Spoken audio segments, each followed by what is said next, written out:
दोस्तों, सर्दियों के दिन थे। एक युवक रात के 11 बजे बहुत गहरी मुसीबत में फंसा हुआ था। कई लोगों से वह मदद मांगने की कोशिश करता है, लेकिन कोई भी उसकी मदद करने को तैयार नहीं होता है। तभी कुछ दूर चलने के बाद वह मदद मांगने के लिए एक सुनसान घर के पास जाता है और दरवाजा खटखटाने लगता है। तो घर के अंदर से एक महिला की आवाज आती है और वह महिला कहती है कि तुम कौन हो और दरवाजा क्यों खटखटा रहे हो। तब दोस्तों वह कहता है कि मुझे आपकी मदद की जरूरत है, क्या आप मेरी थोड़ी सी मदद कर सकती हैं। तब दोस्तों महिला कहती है कि नहीं नहीं, मेरे पास ऐसा कुछ भी नहीं है कि मैं आपकी मदद कर सकूं। आप जो भी है यहाँ से चले जाइए, रात काफी ज्यादा हो गई है, आप यहाँ पर क्या कर रहे हैं। तब दोस्तों वो लड़का कहता है कि प्लीज मैं आपसे हाथ जोड़कर रिक्वेस्ट कर रहा हूँ, आप एक बार दरवाजा खोलिए और मेरी हालत तो देखिए, मुझे आपकी मदद की बहुत जरूरत है, मैं बहुत ज्यादा मुसीबत में फंसा हुआ हूँ। दोस्तों वो लड़का दरवाजे के बाहर खड़ा होकर रोने लगता है, गिड़गिड़ा लगता है। तो अंत में हार मानकर वो महिला दरवाजा खोल देती है। फिर वो देखती है कि वाकई में वो लड़का बहुत ही मुसीबत में फंसा हुआ था। दोस्तों वह कहती है कि बताए आपको क्या मुझसे मदद चाहिए। तब दोस्तों वो लड़का कहता है कि क्या मैं यहाँ पर आपके साथ एक रात गुजार सकता हूँ। अब दोस्तों वो महिला थोड़ा सा गुस्सा हो जाती है और कहती है कि नहीं नहीं, हरगिज नहीं, मेरे पास ऐसी कोई व्यवस्था नहीं है रुकने के लिए। फिर दोस्तों वो लड़का कहता है कि अरे आप तो बुरा मान गई, मैं दरवाजे के बाहर ही सो जाऊंगा, बस आपकी मुझे इजाजत चाहिए। फिर दोस्तों महिला कहती है कि कोई बात नहीं है, अगर दरवाजे के बाहर रुकना चाहते हो तो रुक जाओ, मुझे कोई ऐतराज नहीं है। अब दोस्तों वो लड़का वहीं पर रुक जाता है, लेकिन जैसे ही रात होती है तो एक ऐसा प्लान बनाता है और वह लड़का उस प्लान के तहत अकेली महिला के घर के अंदर घुस जाता है और जाकर उसी के चरपा पर सोता है, उसी के कंबल में घुसकर सो जाता है। लेकिन दोस्तों सुबह होते होते जो भी कुछ वहां पर होता है ना, वो सुनकर आपके होश उड़ जाएंगे। आप लोग सोचने पर मजबूर हो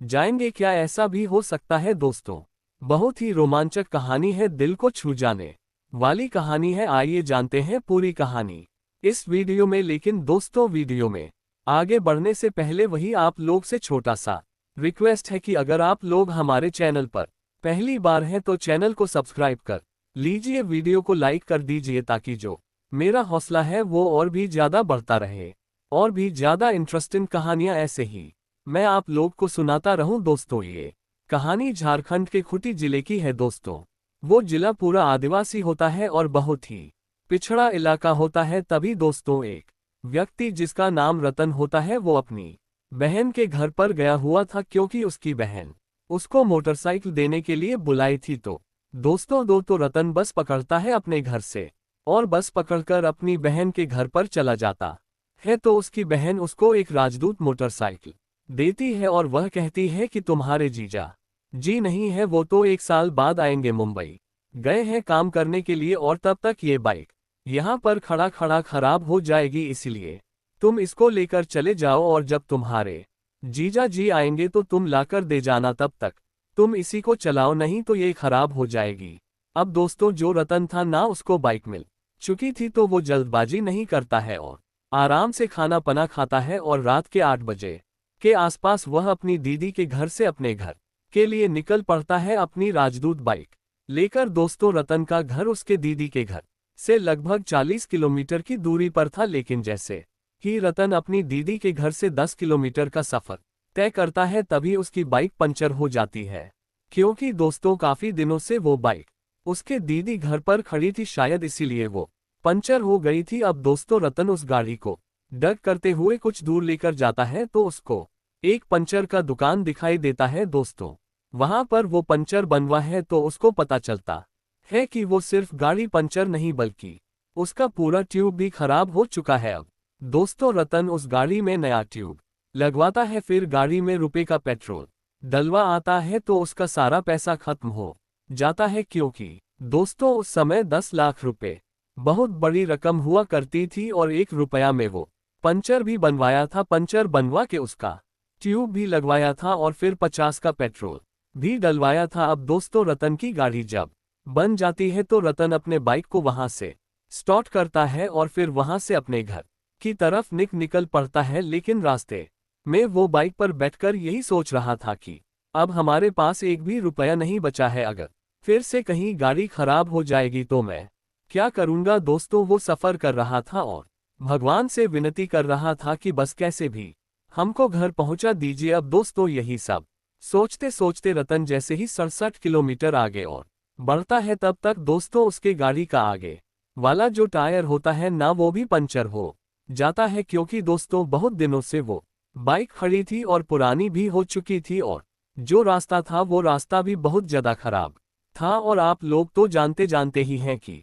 राजदूत बाइक कितनी भारी भरकम होती है और जब पंचर हो जाए तो उसको डगा कर ले जाना एक बहुत ही बड़ी मुश्किल का सामना करने जैसा होता है। अब दोस्तों जब बाइक फिर से पंचर हो जाती है तो रतन बहुत ज्यादा परेशान हो जाता है और कई लोग का दरवाजा खटखटा आता है और कहता है कि भैया भाभी जिससे भी मिलता है वो सबसे कहता है कि मुझे आप लोग अपनी साइकिल दे दीजिए और मेरी गाड़ी अपने घर पर रख लीजिए, मैं कल आऊंगा तो आपकी साइकिल दे दूंगा और अपनी बाइक बनवाकर यहाँ से लेकर चला जाऊंगा। लेकिन दोस्तों कोई भी उसकी मदद उस समय नहीं कर रहा था, कोई भी अपनी साइकिल उसको देने के लिए राजी नहीं हो रहा था। दोस्तों रतन फिर से बाइक को डगा हुए आगे की तरफ बढ़ने लगता है। उस समय ठंडिया का महीना था तो उसको ठंड भी काफी ज्यादा लग रही थी और दोस्तों उस समय रात के 10 बजे बज चुके थे। उस समय पंचर की दुकानें भी बंद हो चुकी थी, एकदम से सुनसान इलाका था। तो रतन बाइक को डग हुए अपने घर की तरफ जा रहा था, लेकिन दोस्तों डग करते वो इतना ज्यादा थक चुका था कि उसकी हालत बहुत ज्यादा खराब हो चुकी थी। दोस्तों जो रतन था ना, वो सोच रहा था कि बाइक कहीं खड़ा करके बस पकड़ के चला जाऊं, लेकिन उसके पास किराए का पैसा भी नहीं था और रात काफी ज्यादा हो गई थी तो बस चलना भी बंद हो गई थी। तभी दोस्तों कुछ दूर चलने के बाद रतन को एक सुनसान घर दिखाई देता है और उस घर के सामने आग जला हुआ दिखाई देता है। तो दोस्तों रतन बाइक को वहीं पर खड़ा करके आग के पास बैठकर आग सेकने लगता है और सोचने विचारने लगता है। लेकिन जब थोड़ा बहुत उसको राहत मिलती है, थोड़ी बहुत गर्माहट आती है, तो रतन सोचता है कि क्या करूं, घर का दरवाजा खटखटा कर देखा जाए, कुछ मदद मिल जाए तो अच्छा ही होगा। लेकिन फिर वो डर जाता है और वो सोचता है कि अगर दरवाजा खुलवाऊंगा तो हो सकता है कि वो लोग मुझे यहाँ आग के पास बैठने भी ना दे, कोई बुरा मान जाएगा तो मैं क्या करूंगा। लेकिन दोस्तों उसके पास कोई रास्ता नहीं था। तो दोस्तों वो बहुत ही ज्यादा परेशान हो चुका था और ठंड के मारे उसका जो पूरा शरीर है ना, उस समय एकदम कांप रही थी। अब दोस्तों मजबूरी में रतन जिस घर के बाहर आग जल रही थी वहां पर बैठा हुआ था। उसी घर का दरवाजा खटखटाने लगता है 2-3 बार। जब आवाज लगाता है तो अंदर से एक महिला की आवाज आती है और वो महिला कहती है कि आप कौन हैं। तब दोस्तों रतन कहता है कि मुझे आपकी मदद की जरूरत है, क्या आपके घर में कोई ऐसा है जो मेरी मदद कर सकता है। तब अंदर से आवाज आती है कि नहीं, हमारे घर पर ऐसा कोई नहीं है जो आपकी मदद कर सके, आप जो भी है यहाँ से चले जाए, रात काफी ज्यादा हो गई है। तब दोस्तों वो कहता है कि देखिए ना, मैं बहुत ज्यादा परेशान हूँ और मुझे आपकी मदद की सख्त जरूरत है, आप एक बार दरवाजा खोलकर मेरी हालत तो देखिए, मैं ठंड के मारे तरफ रहा हूँ, यहीं पर तड़प तड़प कर मर जाऊंगा, आप मेरी परेशानी समझने की कोशिश करिए। तब दोस्तों वह महिला कहती है कि आपके साथ और कौन है। तब दोस्तों वो कहता है कि मैं अकेला हूँ, मेरे साथ कोई नहीं है, अगर मेरे साथ कोई होता तो मुझे आपसे मदद मांगने की जरूरत क्यों पड़ती। तब दोस्तों महिला पूछती है कि तुम्हारा नाम क्या है। तब दोस्तों वो बताता है कि मेरा नाम रतन है। अब दोस्तों महिला जैसे ही रतन का नाम सुनती है ना, तो अंदर ही वो मुस्कुराने लगती है और फिर थोड़ा सा दरवाजा खोलती है और बाहर देखने की कोशिश करती है कि उसके साथ और कोई तो नहीं है या फिर वो अकेले है। लेकिन जब वो देखती है तो उसको कोई नहीं दिखाई देता है, सिर्फ रत्नी वहां पर दिखाई देता है। तब वो पूरा दरवाजा खोलती है और कहती है कि बताओ क्या मदद चाहिए। तब दोस्तों रतन कहता है कि देखिए ना, मेरी गाड़ी पंचर हो गई है और रात काफी ज्यादा हो गई है, मैं कई लोगों से मदद भी मांगा हूं, लेकिन कोई भी मेरी मदद नहीं किया है। अब दोस्तों वो महिला सोचने विचारने लगती है कि क्या किया जाए, पंचर हो गया तो क्योंकि रात काफी ज्यादा हो चुकी थी और उस समय पंचर भी नहीं बन सकता था। लेकिन फिर तभी रतन कहता है कि क्या मैं यहाँ पर आपके साथ आज की रात बिता सकता हूँ, मुझे बहुत ज्यादा ठंड लग रही है। तब दोस्तों वो कहती है कि देखिए मेरे घर पर ठहराने के लिए आपको कोई भी व्यवस्था नहीं है, आप यहाँ पर कहाँ रुकेंगे। तब दोस्तों रतन कहता है कि मैं यहीं पर, आग जल रहा है, यहीं पर बैठ जाऊंगा, आपको परेशानी उठाने की जरूरत नहीं है, बस आप मुझे थोड़ी सी लकड़ियाँ दे दीजिए और कुछ ओढ़ने के लिए दे दीजिए ताकि मुझे ठंड ना लगे, मैं यहीं पर पूरी रात निकाल लूंगा। अब दोस्तों वो महिला घर के अंदर जाती है, एक बोरा में छोटी छोटी लकड़ियाँ का जो टुकड़िया होता है उसको लेकर आती है, उसके लिए कंबल भी लेकर आती है, उसको देती है और कहती है कि लो आग जला लो और यहीं पर बैठ जाओ। अब दोस्तों रतन लकड़ियों को लेकर आग जलाता है और वहीं उसी बोरे पर बैठकर आग सेकने लगता है, और जो महिला थी वो घर के अंदर चली जाती है और कुछ देर बाद 3-4 उसके घर में रोटी बची हुई थी तो ऑमलेट बनाती है, और दोस्तों अंडे का ऑमलेट और 3 रोटी बनाकर उसको लाकर देती है और कहती है कि लो ये खाना खा लो। तो दोस्तों रतन कहता है ना कि अरे नहीं नहीं, मुझे भूख नहीं लगी है, आप मेरे लिए इतना परेशान क्यों हो रही है। तब दोस्तों महिला कहती है कि पता नहीं तुम खाना खाए होगे कि नहीं खाए होगे, अगर पेट में तुम्हारे कुछ नहीं रहेगा तो तुमको ठंड और भी ज्यादा लगेगी, इसलिए मैं तुम्हारे लिए जो भी था बनाकर लेकर आए हूं, तुम खा लो। अब दोस्तों इस तरीके से जो रतन था ना, वो दरवाजे के बाहर बैठकर आग सेक रहा था और बैठकर वहीं ऑमलेट रोटी खाता है, पानी वगैरह भी पीता है। उसके बाद वो महिला अपने घर के अंदर चली जाती है आराम करने के लिए और दरवाजा बंद कर देती है। अब दोस्तों इधर रतन घर के बाहर बैठा हुआ था, लेकिन उसको अभी भी ठंड काफी ज्यादा लग रही थी तो उसको नींद भी नहीं आ रही थी। धीरे धीरे 1 घंटे का वक्त गुजरता है तो वो महिला सोचती है कि रुको जरा देखते हैं कि वो चला गया है या फिर अभी भी वो बाहर बैठा हुआ है। अब दोस्तों इस तरीके से जैसे ही वो महिला अपना दरवाजा खोलती है तो बाहर देखती है कि जो आग जल रहा था वो आग पूरी तरीके से बुझ चुका है और काफी जोर से बारिश हो रही है। अब दोस्तों वो महिला अपना नजर इधर उधर घुमा है तो उसको रतन कहीं भी नहीं दिखाई देता है। तब वो महिला आवाज लगाती है कि कोई है यहाँ पर, कहाँ चले गए, इस तरीके से बोलकर आवाज लगाती है। तो दोस्तों जो रतन था ना, वो लकड़ियां जिस बोरी में भर कर लेकर आई थी वो उसी बोरी का टोपी बनाकर ओढ़ लिया था और बारिश से बचने की, खुद को बचाने की कोशिश कर रहा था। तभी रतन धीरे से कहता है कि हाँ मैं यहीं पर हूँ, आपके बगल में खड़ा हूँ। अब दोस्तों वो महिला देखती कि जो रतन है ना, वो पूरी तरीके से भीग चुका है। वो महिला रतन को अपने घर के अंदर बुलाती है और फिर तौली देती है उसका सर पूछने के लिए। लेकिन दोस्तों मैं आपको बता दूं कि जब भी रतन अपने किसी रिश्तेदार में जाता था मिलने के लिए तो अपना एक सेट कपड़ लेकर जरूर कहीं ना कहीं जाता था, बिना कपड़ों के वो जाता ही नहीं था। रतन उस महिला से कहता है कि मैं अभी बाहर से थोड़ी देर में आ रहा हूँ, गाड़ी की डिग्गी में मेरा कपड़ा रखा हुआ है,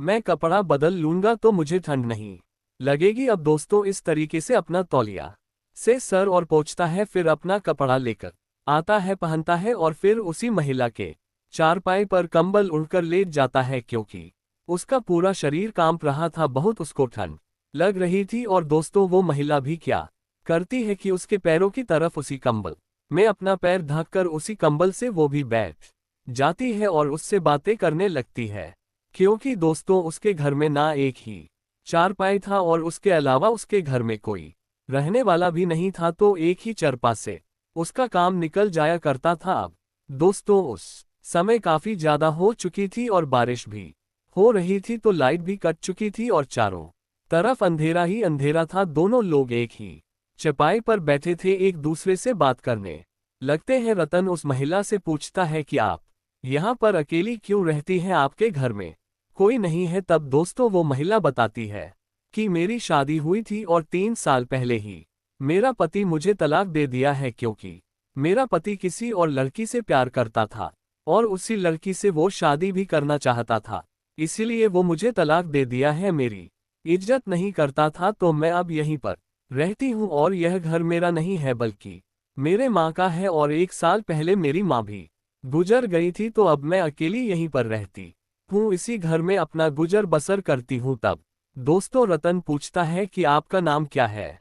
तब दोस्तों जब वो महिला ये बात सुनती है ना, तो वो जोर जोर से हंसने लगती है, मुस्कुराने लगती है और रतन से कहती है कि जब तुम मेरा नाम सुनोगे ना तो तुम अपनी हंसी को रोक नहीं पाओगे तब दोस्तों रतन कहता है कि अच्छा ऐसा क्या है नाम आपका जो मैं अपनी हंसी को नहीं रोक पाऊंगा तब दोस्तों महिला बताती कि मेरा नाम रत्ना है। अब दोस्तों जब रतन उसका नाम सुनता है कि उस महिला का नाम रत्ना है तो वो एकदम से मुस्कुराने लगता है, एकदम से हंसने लगता है क्योंकि उसका नाम रतन है और उसका नाम रत्ना है। तब दोस्तों महिला कहती है कि देखो ना मैं तो सच बोल रही थी ना कि तुम मेरा नाम सुनोगे तो मुस्कुराने लगोगे, अपने आप को रोक नहीं पाओगे। अब दोस्तों इस तरीके से दोनों के बीच में काफी देर तक बातें होती हैं, लेकिन जब रात के 2 बजे बज जाते हैं तो दोनों को नींद आने लगती है। तो दोस्तों वो महिला उसी चारपाई पर बैठी हुई थी तो धीरे धीरे वो भी सड़क कर रतन के बरोबर में सो जाती है। लेकिन दोस्तों उसके बाद इन दोनों के बीच में जो भी कुछ होता है ना आप लोग सोच भी नहीं सकते हैं। दोस्तों इन दोनों लोग के बीच में उस रात शारीरिक संबंध भी बनते हैं, दोनों लोग एक दूसरे से प्यार भरी बातें करते हैं और फिर दोनों एक दूसरे से चिपक कर सो जाते हैं।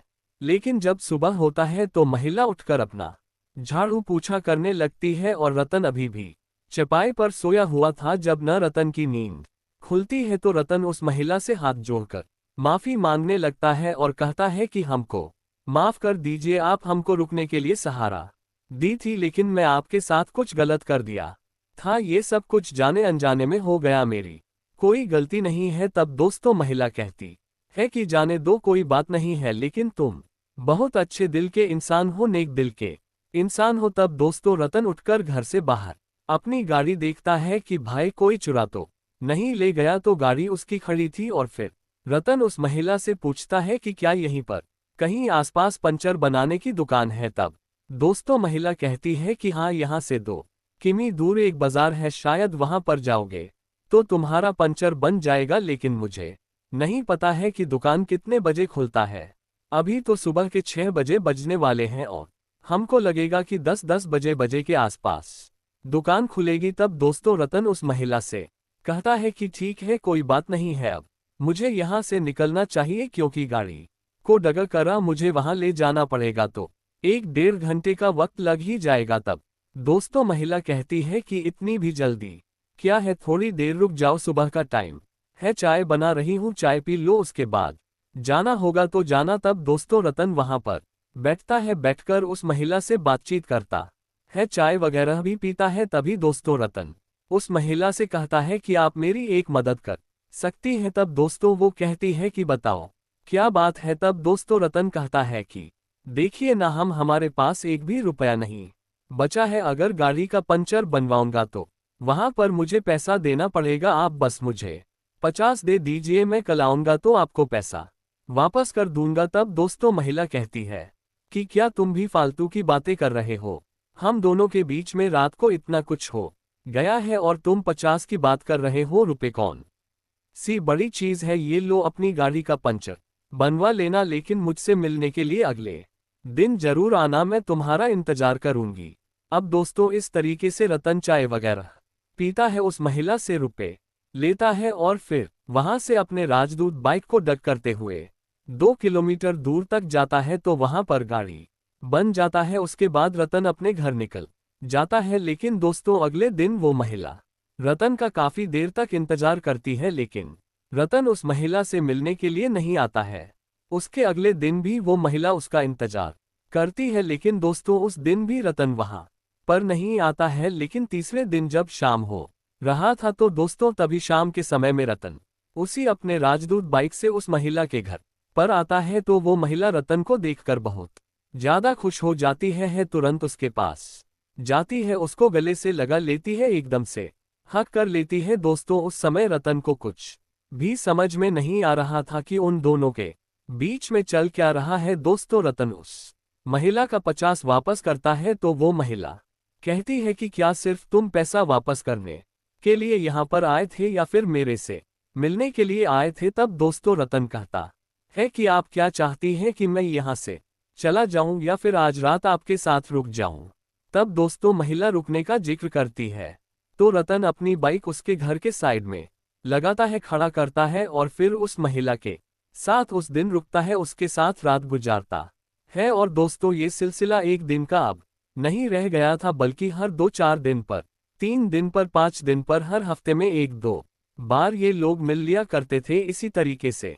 और दोस्तों मिलते मिलते दोनों के बीच में प्यार हो जाता है और दोनों एक दूसरे को पसंद करने लगते हैं। दोस्तों मैं आपको बता दूं कि 2001 में रतन उस महिला से मिला था और 2003 में ये दोनों लोग एक दूसरे से शादी कर लिए थे और शादी करने के बाद हंसी खुशी अपना जीवन अभी तक ये लोग बिता रहे हैं। इनके बच्चे भी बड़े बड़े हो गए हैं, खुशमें तरीके से जिंदगी ये लोग बिता रहे हैं। तो दोस्तों ये थी आज की छोटी सी प्यारी सी कहानी। आपको कैसी लगी हमें कमेंट बॉक्स में जरूर बताइएगा। वीडियो पसंद आए तो वीडियो को लाइक, चैनल सब्सक्राइब जरूर करिएगा। आप सभी लोग का बहुत बहुत धन्यवाद।